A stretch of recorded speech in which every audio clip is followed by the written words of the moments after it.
Sage 100 génération i7, l'offre de référence pour les PME, donc les nouveautés de cette version.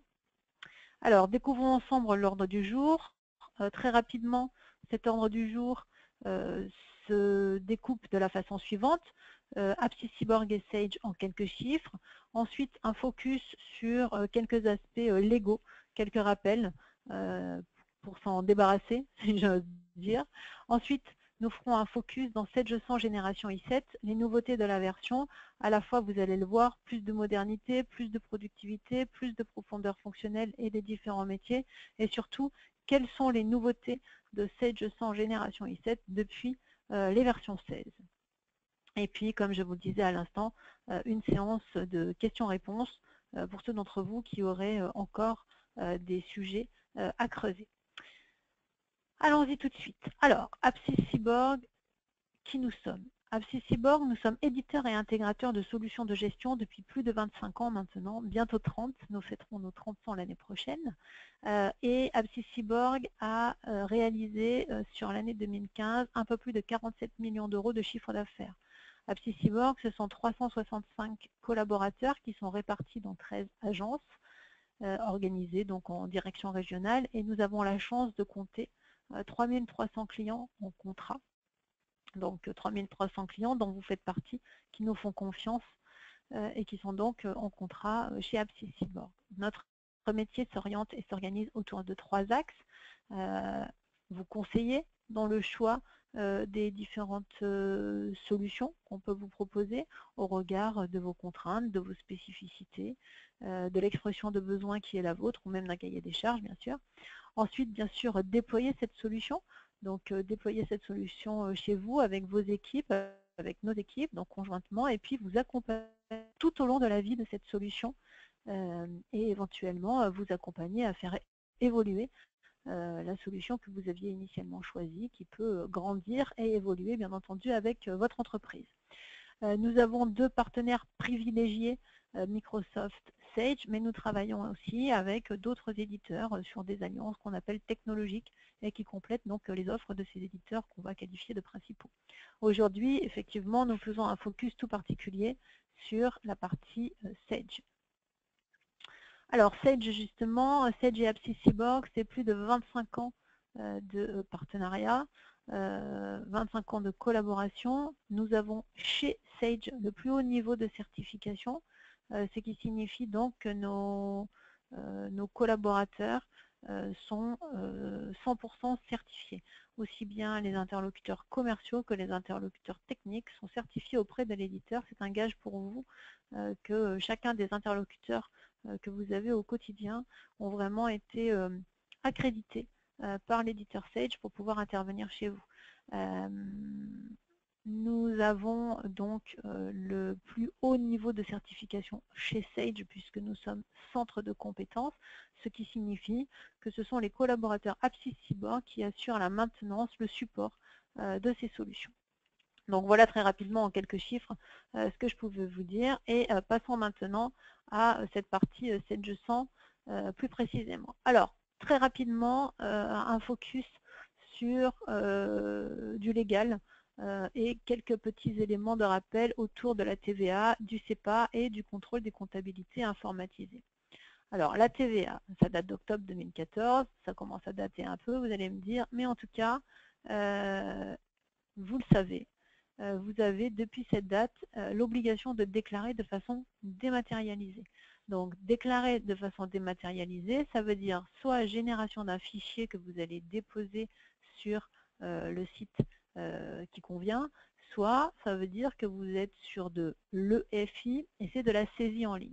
Ce qui est important et ce qu'on voulait souligner aujourd'hui, c'est que de toute façon, Sage 100 génération i7 vous permet, bien entendu, de générer votre fichier au format EDI pour pouvoir aller le déposer, l'envoyer directement à l'administration. Ensuite, il y a la partie CEPA. Donc ça y est, la transition est faite, la norme a été adoptée par les entreprises.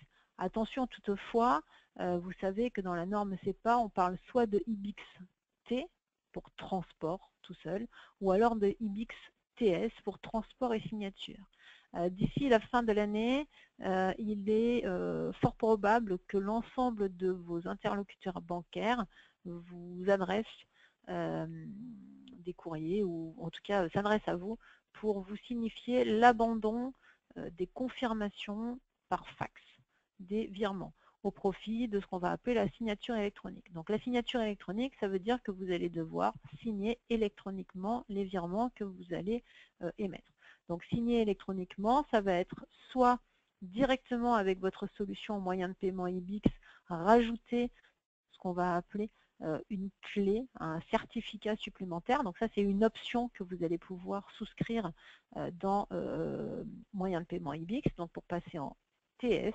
Et donc, c'est votre banque qui va vous fournir une clé ou un petit boîtier token pour pouvoir signer vos virements. Ou alors, vous restez avec la même solution que celle que vous avez aujourd'hui, pas d'option supplémentaire dans moyen de paiement IBIX. Et en revanche, vous allez devoir aller signer électroniquement sur le portail de votre banque. Donc il faudra que vous vous connectiez sur le portail de votre banque pour venir saisir le code qui aura été généré, qui vous aura été envoyé. En tout cas, d'ici la fin de l'année, il est fort probable que l'une ou l'autre de ces solutions vous soit proposée par vos banques. Et puis, il y a aussi toute la partie contrôle des comptabilités informatisées. Alors, c'est une obligation depuis janvier 2014. Il y a eu un certain nombre de modifications qui ont été faites dans l'année 2015. Donc, aujourd'hui, pour pouvoir générer le fameux fichier FEC, fichier des écritures comptables au format qui est attendu par la DGFiP, vous devez être équipé soit de la dernière version V16, c'est-à-dire la 1690, qui est sortie il y a 6 mois, me semble-t-il, ou alors vous devez être équipé de Sage 100 i7 version 8.10. Bien entendu, en 8.10, il y a un certain nombre de fonctionnalités additionnelles que vous allez pouvoir avoir, que vous n'avez pas en 1690, on va en reparler. Donc voilà sur tout cet aspect légal dont on souhaitait faire un petit focus rapidement. Passons maintenant aux nouveautés de Sage 100 génération i7, version 8 et version 8.10 puisque c'est la dernière. Alors on va parler de modernité, on va parler d'ergonomie, puisque vous allez voir, ceux d'entre vous qui découvrent cette version, qu'on est vraiment sur une nouvelle présentation, une nouvelle ergonomie. On va avoir un nouvel écran d'accueil qu'on appelle IntuiSage et vous allez aussi avoir la possibilité de disposer d'apps mobiles. Ensuite, les maîtres mots de cette version 8, génération i7, c'est la productivité. Vous allez voir, ou en tout cas, il y a des optimisations en termes de temps de traitement. De grandes optimisations ont été faites pour ceux d'entre vous qui sont sur des bases SQL. On a des temps de réponse qui ont été améliorés.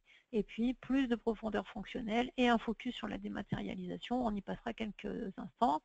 Et puis, on parlera bien sûr métier, puisque il ne faut pas oublier qu'on a aussi à notre disposition des solutions de gestion de production, Sage étendu que je vous présenterai, et puis la gestion de la relation tiers et la partie CR. Alors, quoi de neuf, quoi de plus dans Sage 100 génération i7 que dans les V16? Tout d'abord, de façon plus large et en tout cas homogène, des nouveautés au niveau de la gamme. C'est-à-dire que Sage 100 génération i7 a une nouvelle ergonomie, on va le découvrir ensemble. Et puis, il y a une uniformisation de l'ergonomie sur toute la gamme, qu'on soit en gestion, en comptabilité, en Sage 100 gestion de production et même en paye. On se retrouve vraiment sur une ergonomie homogène qui nous permet du coup d'avoir une bien meilleure lisibilité, une bien meilleure lecture de la charte et du monde Sage. Et puis, on a un écran d'accueil, donc cet IntuiSage, avec également ce qu'on appelle le Sage Update. Ce Sage Update, c'est cette petite tuile rouge que vous voyez à gauche, juste sous démarrer. Et en fait, c'est l'information qui est maintenant à votre disposition. À chaque fois que vous avez une nouvelle mise à jour qui sera disponible, vous pourrez déjà avoir cette information et ensuite éventuellement la télécharger. Alors attention, hein, une mise à jour, c'est toujours à faire avec précaution, Donc, à manipuler avec précaution, surtout quand on est en multi-utilisateur, en réseau et en multiposte. Mais toutefois, on a bien accès en tout cas à cette information. Je vous illustrerai ces éléments dans un instant. À noter également que Sage, depuis les générations i7, met à notre disposition un certain nombre d'outils qu'on appelle des applications mobiles, Sage Report et Sage Customer View. Alors Sage Report, c'est un outil qu'on va pouvoir utiliser dans Excel. Donc en fait, le principe, c'est de synchroniser les données de votre gestion et de votre comptabilité, de les envoyer dans le cloud et d'utiliser Excel pour pouvoir construire un certain nombre de rapports. Et puis, on a aussi un autre outil qui s'appelle Sage Customer View. Et Sage Customer View est destiné à l'utilisation de tablettes. C'est-à-dire que Sage Customer View, c'est plutôt orienté direction commerciale, par exemple, pour pouvoir bénéficier d'un certain nombre d'indicateurs, comme vous allez pouvoir le constater dans un instant. Donc justement, si je prends la partie Sage Report, donc Sage Report, c'est bien un add-in qu'on va pouvoir installer dans Excel. À partir du moment où cette installation a été faite, on va pouvoir se connecter directement dans le tableau. Disposer éventuellement d'états pré-enregistrés qu'on va pouvoir ensuite exploiter. Donc, je crois que j'ai un problème de son. Dites-moi si jamais il y a un souci de son. J'espère que vous m'entendez toujours.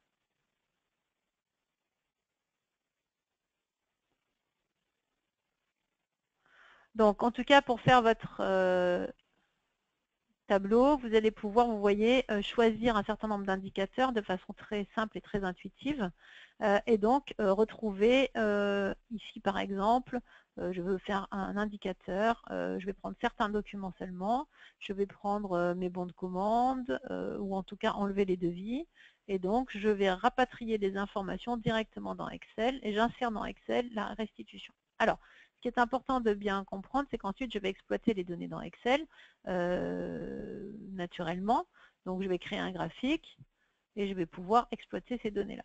En fait, la seule chose qui peut potentiellement être contrariante, c'est que vous voyez la liste des champs qui est ici à votre disposition ne peut pas être amendée. C'est-à-dire que c'est Sage qui met à disposition un grand nombre d'informations, mais toutefois, si vous avez besoin d'une indication supplémentaire, on n'aura pas la faculté de pouvoir rajouter cette liste. Toutefois, vous avez quand même, donc vous êtes en train de le voir, la possibilité de bien construire, personnaliser ces indicateurs. Et donc là, je récupère mon chiffre d'affaires sur une période par représentant très simplement. Donc je peux aussi comparer d'une année sur l'autre, puisque j'ai quand même la possibilité donc, de créer cette comparaison et ensuite d'aller modifier directement la formule dans ma barre de formule.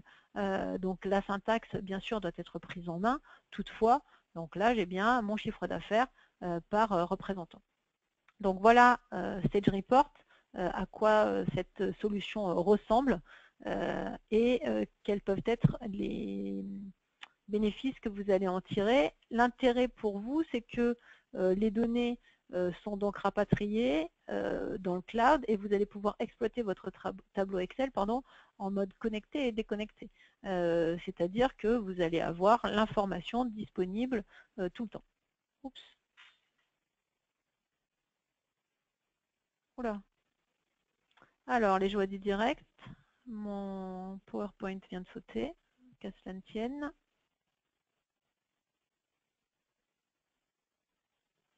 Nous y voilà. Alors,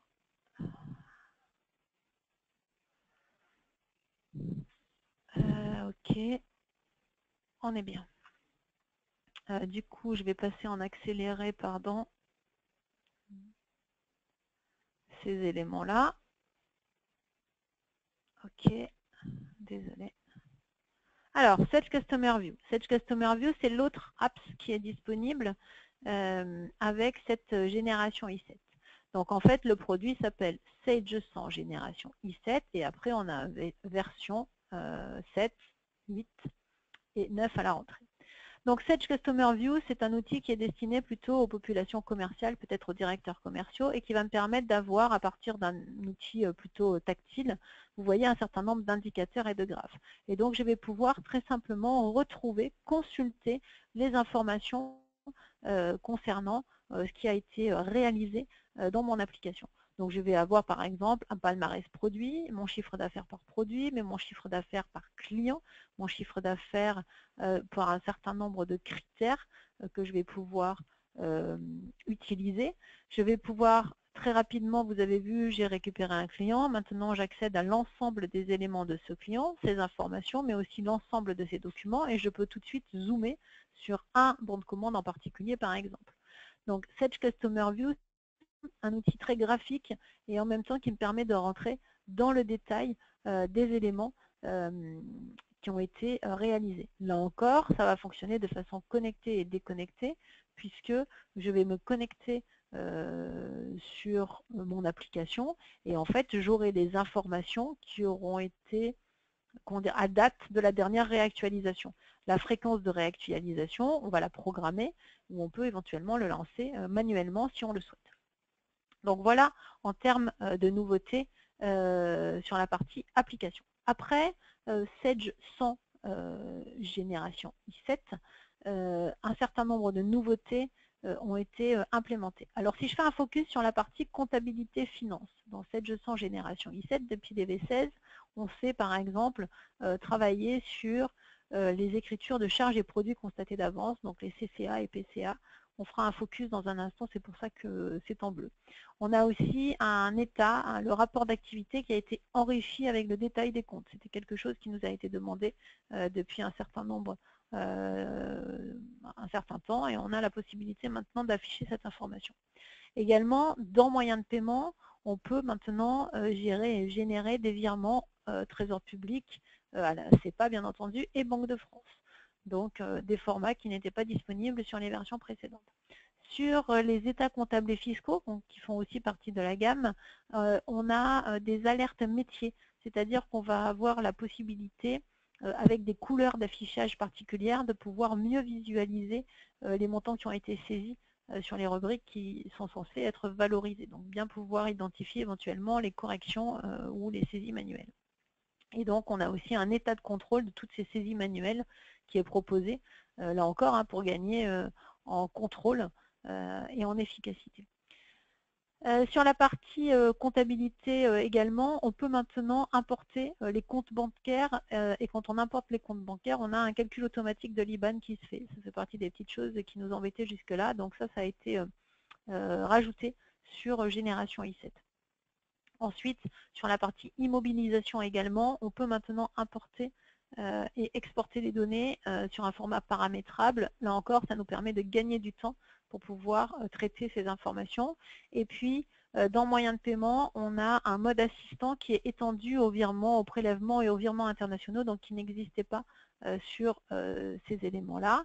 Et puis, on peut maintenant avoir la génération automatique d'un mail à destination du tiers quand on fait des remises. Donc ça nous permet, encore une fois, d'être plus productif. Toujours sur la partie comptabilité finance, en termes de conformité légale, on en parlait tout à l'heure, on va avoir la possibilité, bien entendu, de générer le FEC. Mais sur cette version 8.10, qui est donc la dernière en vigueur, sur cette version 8.10, on va avoir un état de pré-contrôle du fichier des écritures comptables qui va nous permettre de détecter les erreurs avant l'envoi à la DGFiP. Donc ça permet d'anticiper un retour éventuel du fichier. Donc ça, c'est quand même assez intéressant. Sur la partie EDI TVA, le fichier l'outil respecte bien les nouvelles exigences liées à la gestion du règlement de la TVA aux normes CEPA. Et puis, il y a un nouvel état qui s'appelle le rapport des délais de paiement, qui est un état qui doit être généré par les entreprises selon le code du commerce. Donc on vous a proposé ici le numéro de l'article correspondant. Ensuite, dans l'outil de gestion des immobilisations, on peut maintenant gérer la taxe sur les véhicules de société, donc la TVTS. Et puis, quand on fait la mise à jour comptable des écritures d'immobilisation vers la comptabilité, on récupère bien les informations du numéro de pièce et du numéro de facture pour qu'on puisse le retrouver dans le FEC ensuite. Dans moyens de paiement, on en a parlé rapidement, il y a toute la partie bien sûr CEPA et plus particulièrement la partie gestion des mandats qui doit être, comment dire, maintenant, qui doit être, excusez-moi, gérée par l'entreprise. Hein. Donc il faut émettre le mandat, le transmettre au client qui va être prélevé, de telle façon ensuite à ce que vous puissiez après le récupérer et l'archiver et l'historiser. En termes de lisibilité au niveau de la comptabilité, on a récupéré une nouvelle balance AG avec la date et le statut du lettrage, donc ça nous permet d'avoir plus d'informations. Et puis dans moyens de paiement, on a un certain nombre d'améliorations sur des totalisations par pièce et sur les mouvements bancaires avec la possibilité de personnaliser et de mieux visualiser les libellés complémentaires des extraits dans la liste des mouvements bancaires. Donc ça, c'est pour la partie comptabilité finance. On va passer maintenant sur la partie gestion commerciale et je vous illustrerai le tout ensuite dans le produit. Pardon. D'abord, les charges et produits constatés d'avance. On fait un petit focus sur le sujet. Sur les charges et produits constatés d'avance, le principe, vous savez, c'est de présenter de façon, comment dire, l'indépendance des exercices nous oblige donc à présenter le compte de résultat ou le résultat de l'entreprise avec la partie de la charge ou du produit qui incombe à cet exercice. Donc, le principe, c'est que à partir du moment où on va enregistrer, par exemple, au mois de juillet, une charge qui va du 1er juillet au 30 juin de l'année suivante, il faut effectivement qu'à fin décembre, on soit capable de matérialiser la partie de la charge, donc les 6/12 de cette charge. Jusqu'à présent, on n'avait pas d'outil qui nous permettait d'automatiser ce calcul. On va pouvoir maintenant générer ces écritures et les extourner de façon automatique, de telle façon à ce que on ait bien la trace de ces régularisations comptables. Donc, on peut le faire effectivement à la fin de l'exercice, mais on va pouvoir le faire aussi fréquemment que vous souhaitez le faire pour, par exemple, mettre en place des cut-offs ou ce genre de choses. Donc, dans l'outil, on va enregistrer une facture. Cette facture, on va dire que, par exemple, elle court sur effectivement une année qui se chevauche sur 2 exercices civils et il faudra la régulariser. Parfait. Au moment où on souhaite faire la régularisation, on va aller dans le menu traitement, écriture de régularisation de charges et de produits. On va générer les écritures. On aura la possibilité d'avoir également un état récapitulatif qu'on va imprimer ou pas. Là, on a choisi non. Et ensuite, on va donc lancer la régularisation des charges et des produits. Et donc, on aura l'écriture de régularisation qui sera proposée dans l'application en fonction de la période sur laquelle on a travaillé. Donc, on a bien l'extourne constaté d'avance qui est généré et l'écriture qui est constatée. Donc, voilà pour cette partie spécifique à la comptabilité, donc cette nouvelle fonctionnalité. Ensuite, si on fait un focus sur la partie gestion commerciale. Alors, dans la gestion commerciale, on va avoir un certain nombre de fonctionnalités complémentaires qui vont nous permettre de gagner en productivité. Déjà, il va être possible maintenant de pouvoir faire de la multisélection d'articles dans un devis, dans un bon de commande, enfin, quelle que soit la pièce que vous allez générer, on va faire de la multisélection, donc on appelle ça de l'affectation simultanée de plusieurs articles en saisie de commande. Ensuite, quand on duplique un document, il va être possible de modifier la souche. On n'avait pas le droit de faire ce genre de manipulation auparavant. Également, pour ceux d'entre vous qui utilisaient des barèmes, au moment où on transforme la pièce, le barème va bien s'appliquer automatiquement en fonction de la date de transformation de la pièce, en fonction de la date d'application de ce barème. Il ne sera plus nécessaire de cliquer sur appliquer les barèmes. Il y a un certain nombre d'améliorations aussi sur, par exemple, l'affectation du dépôt à un utilisateur. Il est maintenant possible d'associer à un utilisateur en gestion commerciale un dépôt, de telle façon à ce que cet utilisateur soit par défaut affecté à ce dépôt. Toutes les pièces qu'il va créer vont être créés sur ce dépôt particulier et c'est un filtre, c'est-à-dire qu'à chaque fois qu'il va interroger par exemple des stocks, etc., il sera par défaut sur le dépôt en question. Également une notion de validation de facture. La validation de facture, ça va vous permettre en fait de verrouiller les factures même avant qu'elles aient été transférées en comptabilité. Donc ça, c'est une étape supplémentaire que vous pouvez donc activer pour pouvoir empêcher une modification de facture. Ensuite, on a aussi plus de visibilité sur le stock en saisie de documents. On a la possibilité d'avoir le stock à terme, le stock à date, directement en saisie de documents, ce qui est quand même bien intéressant et qui permet de gagner en visibilité et en productivité. Pour ceux d'entre vous qui gèrent les devises, c'est la possibilité également d'avoir l'affichage du montant hors taxe dans le pied de document. Et la possibilité, par la gestion des droits, de travailler sur la zone marge, c'est-à-dire que maintenant, il est possible de masquer la marge pour certains utilisateurs, chose que nous ne savions pas faire auparavant. Toujours sur la partie gestion commerciale, on va avoir des contrôles. Alors, un contrôle de la transformation de facture en avoir. Alors, c'est toujours possible, bien entendu, et c'est bien comme ça qu'il faut procéder pour transformer une facture en avoir. En revanche, on va avoir un message supplémentaire si on a déjà fait cette transformation. Et la deuxième fois, on vous dira, êtes-vous sûr de bien vouloir procéder à la duplication de la facture en avoir, puisque ça a déjà été fait.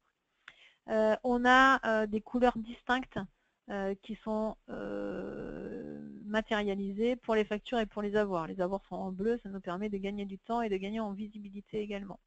On a également la disparition du menu à propos d'eux, au profit de paramètres société, qui sont maintenant regroupés de façon plus cohérente, on va dire, et plus logique.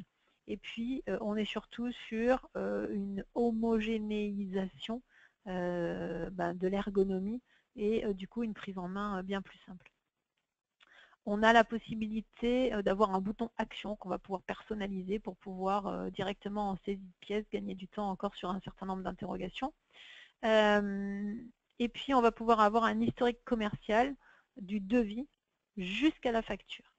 Je vais vous l'illustrer également. Et puis on va pouvoir associer des fichiers aux pièces commerciales. Je dois à un devis associer peut-être le contrat ou une notice ou n'importe quel autre élément. On verra qu'on pourra le faire très simplement. Également, autour de cette gestion commerciale, des optimisations au niveau du réapprovisionnement pour pouvoir, par exemple, exclure un dépôt du réapprovisionnement. J'ai un dépôt représentant ou j'ai un dépôt quarantaine. Et ben, quand je lance mon réapprovisionnement, je ne vais pas réapprovisionner mon dépôt quarantaine. Donc là, je vais bien pouvoir l'exclure, par exemple. Et puis, j'ai un certain nombre d'informations complémentaires qui vont être prises en compte au niveau de ce calcul du traitement de réapprovisionnement. Donc voilà pour ces éléments. Et dernière chose sur cette gestion commerciale, avant de vous l'illustrer, c'est la partie dématérialisation. On va y arriver. En synthèse, cette génération i7, c'est un nouveau dynamisme, une uniformisation de l'interface, on va y arriver, une prise en main facilitée pour les nouveaux utilisateurs, des améliorations au niveau des temps de traitement, la dématérialisation donc intégrée au produit, on y arrive, et aussi plus de profondeur fonctionnelle, comme je vais vous l'illustrer.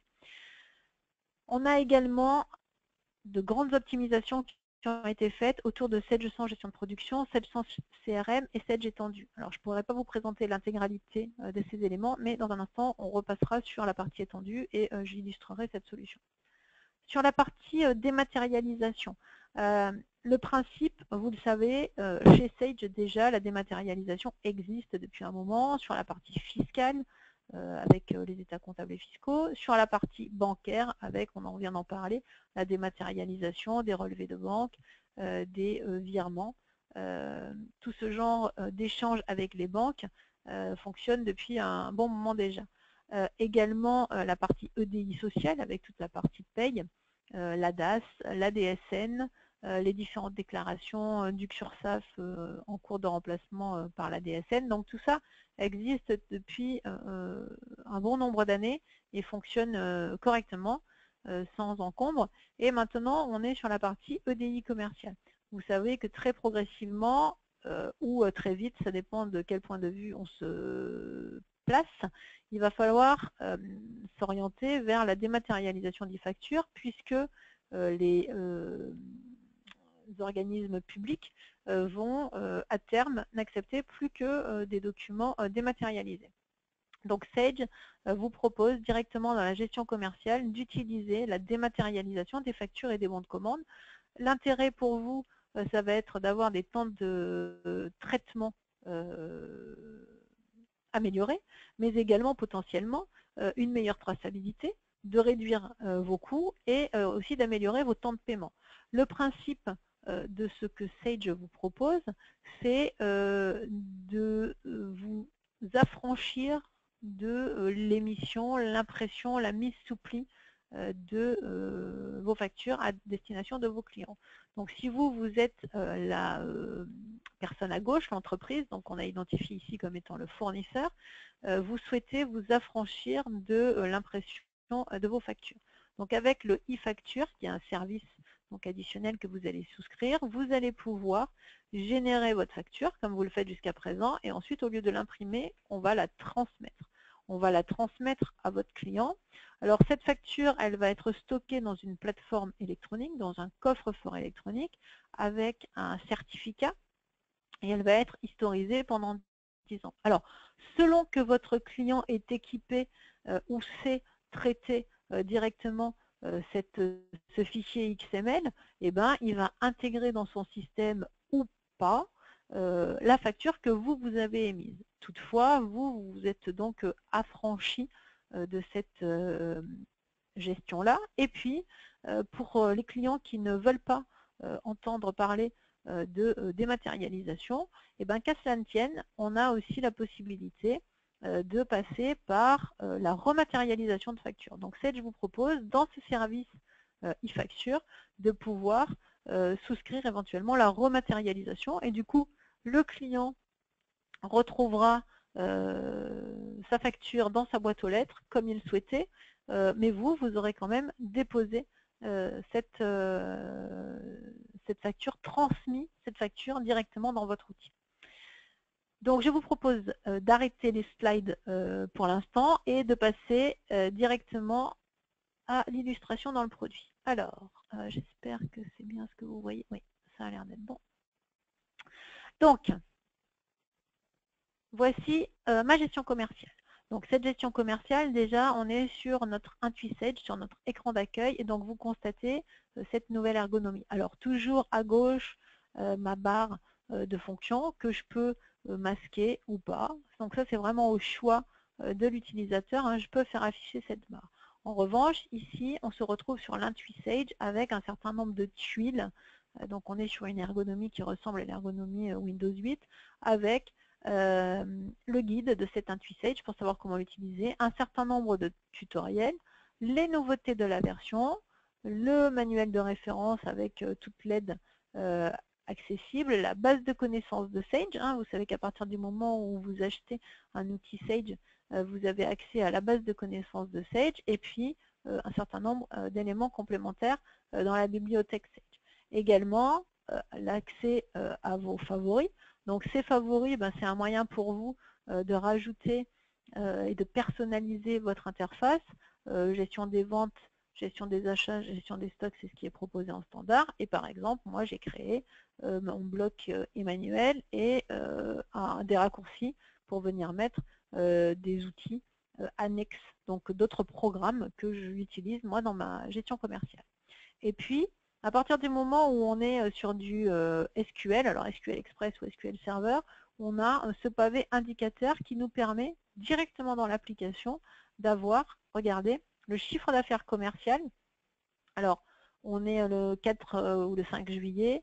J'ai pas beaucoup travaillé cette année au regard de l'exercice précédent. Et donc, vous voyez, j'ai une comparaison d'une année sur l'autre du chiffre d'affaires commercial, de mon portefeuille de juillet. Donc là, pour l'instant, je n'ai que des commandes. Je n'ai pas encore facturé. On est en début de mois. Alors, et également des informations sur le nombre de documents totaux qui ont été réalisés sur la période. Donc ça, c'est la présentation au niveau de la gestion commerciale. Si je vais dans la comptabilité, vous allez noter qu'on est exactement sur la même ergonomie, sur le même présentation en termes d'indicateurs. En revanche, on est sur des indicateurs comptables différents. Alors, chiffre d'affaires comptable du mois de juillet, ben encore une fois, je n'ai pas commencé mes factures, donc pour l'instant je suis à 0, mais pas de stress. Mon encours client, ben je me retrouve ici avec une balance AG, avec la présentation de mes clients qui sont en retard ou pas. Un encours fournisseur également disponible. Donc ça, vous qui êtes équipé de V16, aujourd'hui, vous savez aussi bien que moi que ces informations-là, vous ne pouvez pas les avoir ainsi. Alors, on a dit que dans la gestion commerciale, on avait la possibilité maintenant de, par exemple, dans une commande, faire de la multisélection. Alors, je vais créer un bon de commande. Ce bon de commande, je vais l'établir alors pour un client. Donc, je connais les premiers caractères de mon client, je le tape, je fais tabulation et j'accède à la liste de mes clients. Ou alors, je tape les premiers caractères, je fais F4 et j'ai la liste qui s'affiche également. Donc, est-ce que je gère les statuts ou pas? Donc ça dépend de l'organisation dans mon entreprise. La date de livraison prévue, eh ben, demain. La référence, on va dire que c'est notre webinaire d'aujourd'hui. Donc, juillet 2016.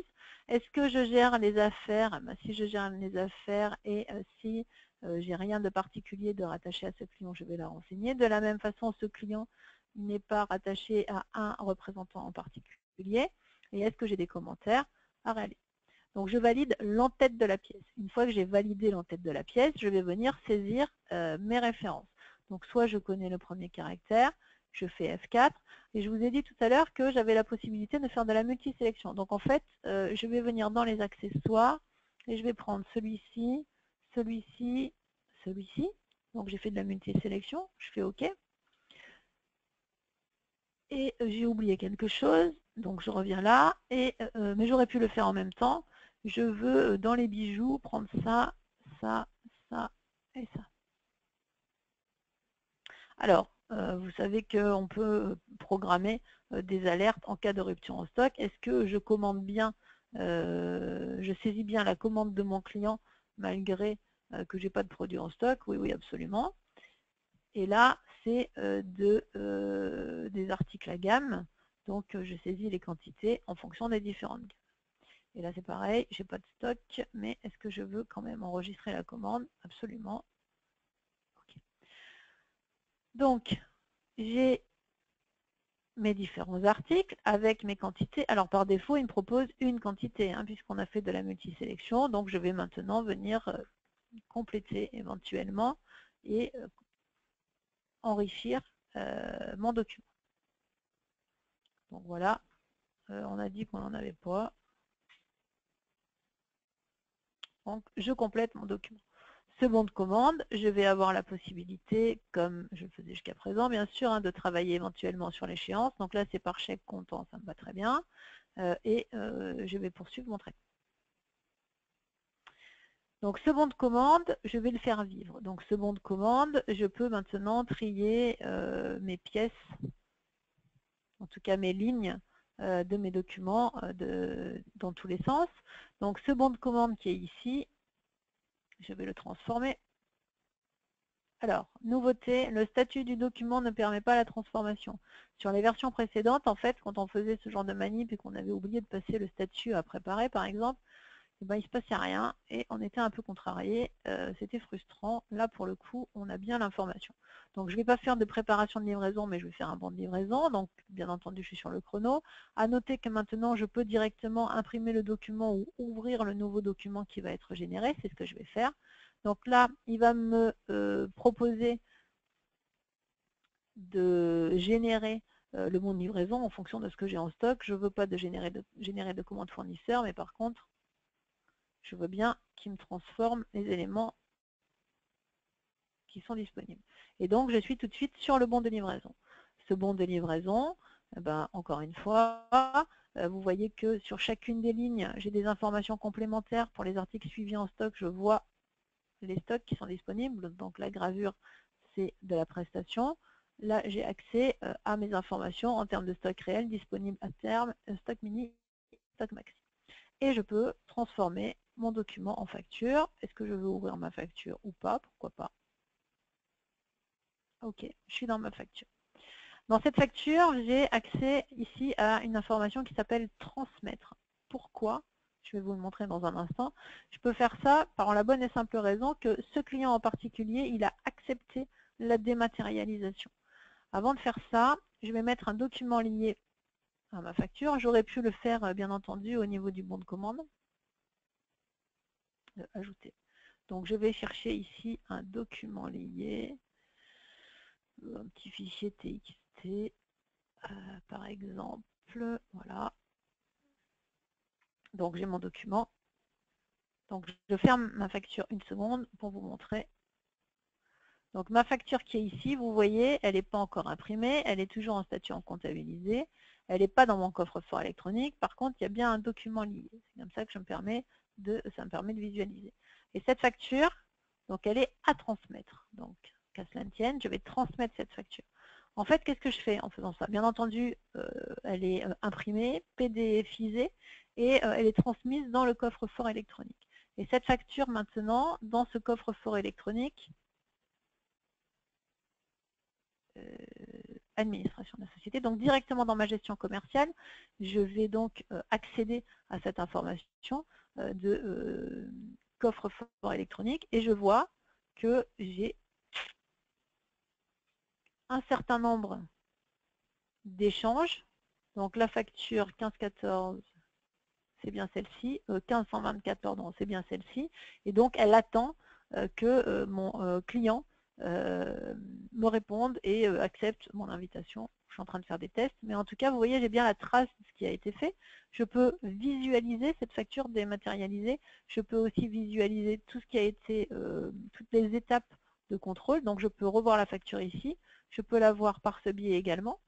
Donc, la facture, elle a été PDFisée, scannée. Elle est bien dans mon coffre-fort électronique. Et dans ma gestion commerciale, je peux visualiser également le PDF de cette facture, comme vous pouvez le constater.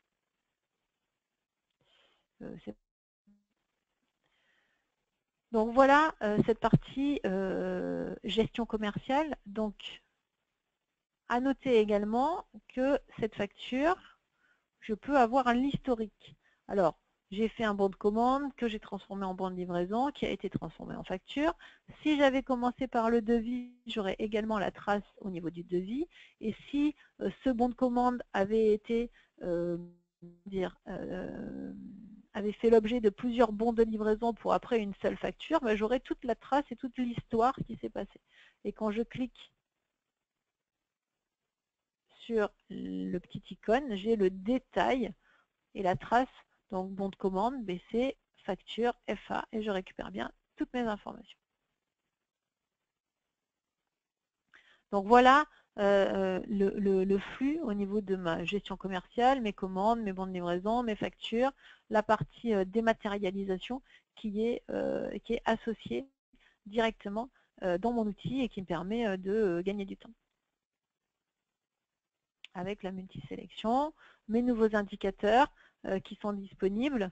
Donc tout ça, ça permet vraiment de gagner du temps et du coup de gagner aussi en efficacité.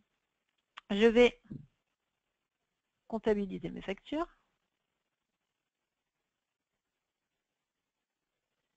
Donc ça, la manipulation reste la même. Bien entendu, je peux le faire de façon individuelle ou massive. Et à partir du moment où j'ai comptabilisé mes factures, là aussi, je retrouve bien entendu la possibilité de filtrer, trier par date. Je peux aussi éventuellement regrouper. Je peux regrouper mes factures par statut. Je peux regrouper les différentes pièces et les regrouper éventuellement par tiers aussi également. Donc ça, c'est sur la partie gestion commerciale. Au niveau de la comptabilité, un certain nombre de fonctionnalités que je souhaitais vous montrer, c'est la partie, par exemple, rapprochement bancaire automatique. Alors, rapprochement bancaire automatique, c'est la possibilité d'aller, bien sûr, pointer. Alors, on parle de rapprochement bancaire semi-automatique également. En tout cas, l'idée, c'est d'aller récupérer les relevés bancaires que vous êtes allé chercher auprès de vos banques et vous allez pouvoir les pointer par rapport à ce que vous avez dans votre comptabilité. Hop, j'agrandis ma fenêtre. Donc, soit vous lancez le rapprochement par montant, par code interbancaire, par numéro de pièce, etc. Soit vous allez venir directement pointer des lignes du relevé avec des lignes de votre comptabilité et vous allez cliquer sur rapprocher. OK. Ensuite, il est possible également de venir générer directement une écriture comptable pour une ligne qui figurerait sur le relevé et qui n'existe pas encore dans votre comptabilité. Donc là, j'ai 30 € d'agio. Ben, je vais cliquer sur générer. À partir du moment où en amont, j'ai pris le soin de créer une écriture bancaire, ben, je vais pouvoir donc intégrer cette écriture bancaire. Donc, je génère l'écriture en comptabilité à partir du modèle. Donc, la ligne a disparu de mon relevé, de mon extrait à rapprocher, pour la bonne et simple raison qu'elle est ici, rapprochée sur cet extrait. Les petits symboles à gauche de chacun des extraits me permettent de visualiser que l'extrait a été partiellement ou totalement rapproché. Donc voilà pour cette partie rapprochement bancaire. Et tout l'intérêt de la comptabilité, c'est derrière la possibilité d'accéder à la trésorerie. Donc la trésorerie, c'est un module qui est intimement lié à la comptabilité et qui va nous permettre d'avoir une information sur votre position de trésorerie. Donc bien entendu, ça n'a d'intérêt que si vous êtes équipé de la partie récupération des relevés bancaires, puisque ça va vous permettre, dans un premier temps bien entendu, d'avoir vos positions de chacune de vos banques, mais ça va surtout vous permettre d'avoir votre situation de trésorerie. Cette situation de trésorerie, vous allez pouvoir, alors 28 juillet, on va se positionner un petit peu plus loin dans le temps, par exemple à fin août, rafraîchissons les données, de façon hebdomadaire par exemple, très bien, et là je vais avoir la position, la situation de trésorerie, par contre, alors à la fois en date d'opération ou en date de valeur, hein, un simple clic va me permettre donc d'avoir cette lecture. Et là, je vois tous les encaissements d'exploitation qui sont prévus, tous les décaissements d'exploitation. Si je veux avoir un peu plus de détails sur ces éléments, très bien, il suffit que je clique. Donc là, 166 000 € la semaine prochaine, ça m'interpelle. Je double-clique et je vois qu'en fait, il s'agit d'une facture fournisseur. Donc cette facture fournisseur, elle est simplement enregistrée dans ma comptabilité avec une date d'échéance et c'est bien celle-ci que je trouve. De la même façon, ces 142 000 € qui sont susceptibles de rentrer au 31 juillet, et ben en fait, ce sont toutes ces factures clients qui sont ici dans ma comptabilité. Donc elles sont enregistrées dans ma comptabilité. J'ai une date d'échéance, un mode de règlement. Je les retrouve bien ici. Donc soit par mode de règlement, soit par nature de flux. Très simplement, je récupère ces éléments. Donc la trésorerie, elle va lire les informations qui sont dans la comptabilité et j'ai aussi la possibilité éventuellement de venir saisir directement et manuellement des prévisions de trésorerie comme par exemple les salaires, pourquoi pas. Donc je reviens très rapidement sur ma présentation. Hop. Voyons voir. Et donc, comme je vous disais, cette trésorerie, elle est vraiment intimement liée à la comptabilité. On est sur un outil qui est donc nativement interfacé avec la comptabilité, qui permet d'avoir une aide à la gestion quotidienne. Il y a un petit assistant d'ailleurs qui va nous permettre de vous guider avec des codes couleurs sur les différents traitements qui doivent être réalisés. Et cet outil de trésorerie permet également d'avoir des tableaux de bord consolidés en multisociété.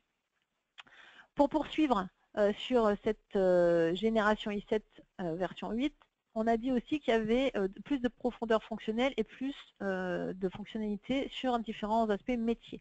Donc on a la gestion de production, la partie Sage étendue pour les utilisateurs itinérants et occasionnels, et bien sûr la gestion de la relation client, sur lesquelles il y a eu un certain nombre d'améliorations. Sur la partie gestion de production, il faut que vous sachiez qu'on a effectivement des améliorations qui ont été faites sur cet outil, et que là encore on est sur un couple gestion commerciale, gestion de production, qui permet vraiment de rentrer dans l'atelier. On va parler de planification et d'ordonnancement, de calcul des besoins nets. On va parler de suivi de reporting, de suivi de fabrication, de suivi d'atelier, de GMAO, de gestion de qualité, de deviseur et de gestion de la traçabilité. Donc, n'hésitez pas, si vous le souhaitez, on pourra organiser bien sûr des présentations personnalisées pour vous. Également, autour de cette gestion commerciale, en complément de cette gestion commerciale, on a un outil Sage étendu qui va vous permettre de rendre accessible votre système d'information pour des collaborateurs qui sont soit itinérants, soit des collaborateurs occasionnels. On va tout particulièrement pouvoir s'adresser à une population commerciale, puisqu'on va pouvoir saisir directement des bons de commande et éventuellement même transformer un certain nombre de pièces et consulter tout ce qui s'est passé chez un client. Je vais vous le montrer tout de suite. Donc là, on est sur une interface web. On est sur intranet. Donc, en fonction du login et du mot de passe, je vais accéder à mon interface. Donc, j'ai mes clients, mon propre catalogue. Alors, j'insiste, hein, ce sont bien mes clients, c'est-à-dire que c'est la liste des clients filtrée pour moi qui suis représentant d'un certain portefeuille uniquement, chose qu'on ne sait pas faire dans ma gestion commerciale produit plein. Donc je vais consulter la liste de mes clients. De la même façon, je pourrais consulter la liste de mon catalogue. Alors mes clients, j'ai dit. Hop. Mes clients, j'ai perdu. J'ai un, comment dire, un time-out. Donc voilà. Donc j'ai bien la liste de mes clients, donc je retrouve mon client Cara ou mon client Kimco. Donc mon client Kimco de tout à l'heure, ben, il est là. J'accède à tout un tas d'informations. Donc en fait, c'est la publication des éléments hein, que j'ai saisis dans ma gestion commerciale, mon produit plein, toutes les conditions tarifaires que j'aurais négociées avec lui, les modifications, les adresses de livraison, etc., etc. Et puis, je vois un bon de commande en cours.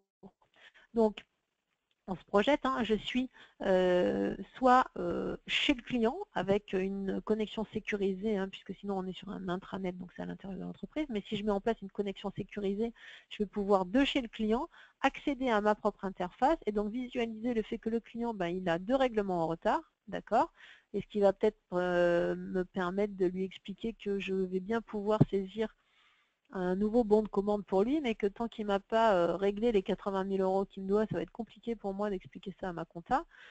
Alors peut-être que s'il me paye son arriéré de 2015, ça va bien se passer. Donc voilà, en tout cas, je n'ai pas besoin d'appeler la compta pour avoir cette information, j'ai l'information en direct, et je vois que j'ai bien un bon de commande en cours, et que ce bon de commande en cours, on va dire qu'il est suspendu au règlement que le client doit me faire.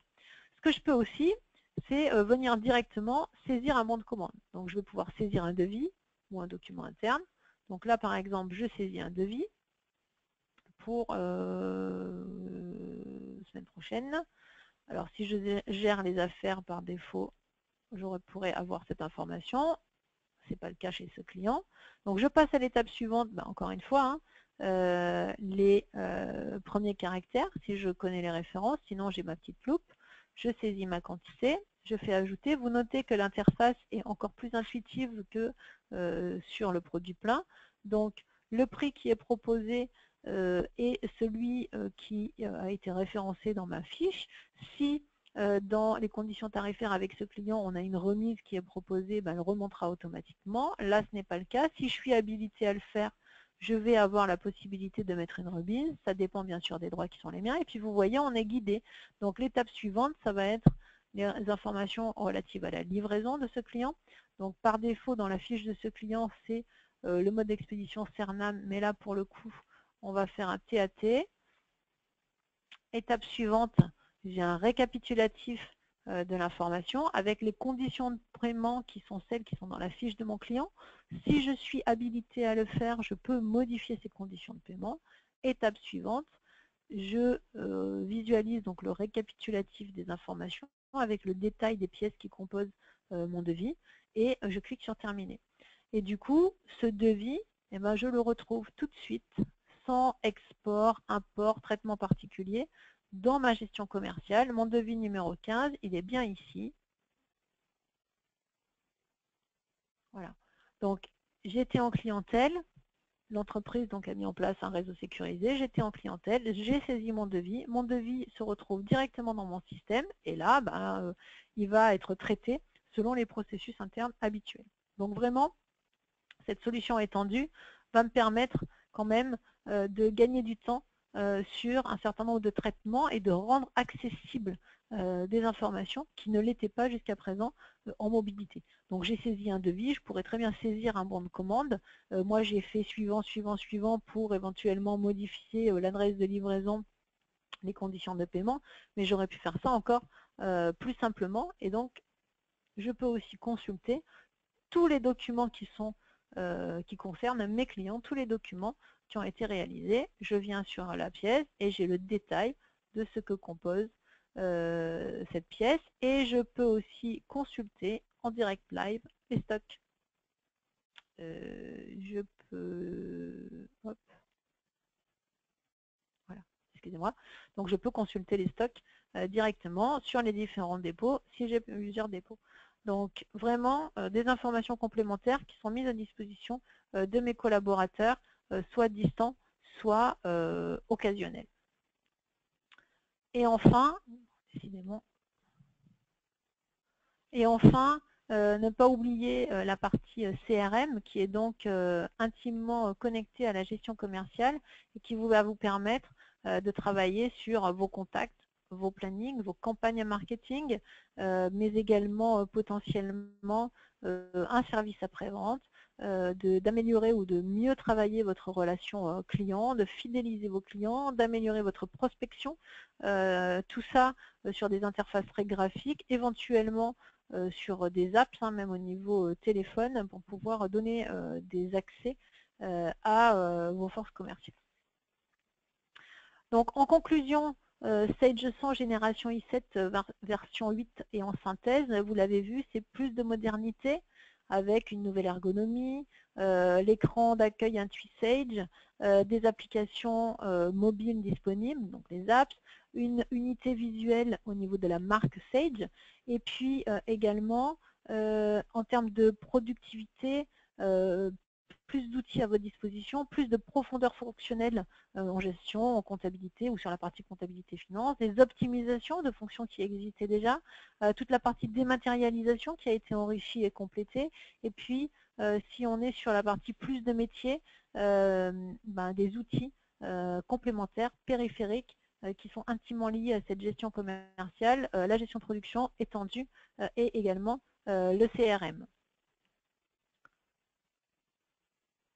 À noter que pour ceux d'entre vous qui n'ont pas eu cette information, Sage a annoncé la fin de la maintenance des versions 16 au 31 mars 2017. Donc à cette échéance, il n'y aura plus de génération de nouveaux codes droits d'utilisation annuels. Donc on est là bien sûr pour vous accompagner dans l'évolution de votre offre. Donc je vous remercie pour votre écoute, pour votre participation.